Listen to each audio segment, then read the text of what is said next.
Bonjour à tous, nous allons voir dans cette vidéo comment créer sa trace sur Open Traveler à partir des parcours Utagawa VTT et de l'heightmap associé. Alors pour cela, la première chose à faire est d'afficher l'heightmap Utagawa VTT. Donc on va dans le menu, on va sur afficher masqué et on sélectionne parcours. Donc ainsi on a différents parcours qui sont affichés sur la carte, différents points. On a la possibilité de sélectionner dans les sources les parcours Utagawa VTT. Et on a également la possibilité d'afficher la heatmap de ces parcours qui nous permet de voir immédiatement les zones autour de Toulouse dans lesquelles il y a pas mal de parcours VTT, Utagawa VTT. Donc on peut, si besoin, afficher ou la masquer. Et enfin, pour cet exemple, on va aller se rendre du côté du sud de Toulouse, dans ce qu'on appelle les coteaux.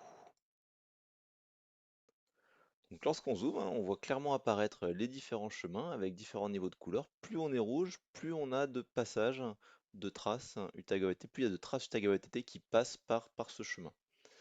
Donc on a la possibilité de modifier l'intensité des parcours pour diminuer un petit peu ou augmenter un petit peu le niveau d'intensité de l'heightmap. On va revenir sur l'intensité classique. Et enfin, pour créer sa trace, eh bien, tout simplement, comme habituellement, on va cliquer sur la carte, sélectionner Nouvelle trace, puis en quelques clics, on va créer son propre parcours. Voilà, donc c'est très habituel. Donc là, on va passer par les chemins les plus rouges, qui sont a priori des chemins intéressants, puisque ce sont les chemins par lesquels passent de nombreuses traces Utagawa VTT. Donc on va faire le parcours, donc en une dizaine de kilomètres, on arrive à Clermont-le-Fort. Hop, on va pas passer par là, on va passer plutôt par ici. Ah, et qu'est-ce qui se passe? On va zoomer un peu.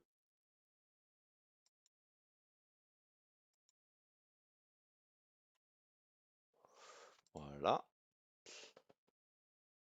On va aller jusqu'à Goerans, puis on va remonter vers le point de départ, vers Coronsac. Donc voilà, vous avez pu tracer votre parcours en quelques clics à partir de la heatmap Utagawa VTT. Vous avez bien sûr la possibilité de regarder le profil altimétrique de cette trace. Donc on voit, on a un parcours qui fait 23 km avec un dénivelé positif de 470 mètres. On peut regarder également le type de route qu'emprunte ce parcours. Donc on a pas mal de chemins, quelques pistes et quelques routes relativement peu passagères. Donc un parcours qui s'annonce vraiment pas mal.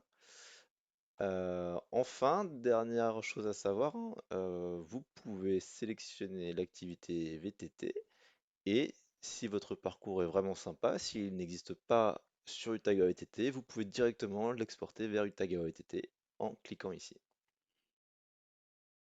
Voilà, j'espère que la vidéo vous a plu et à très bientôt.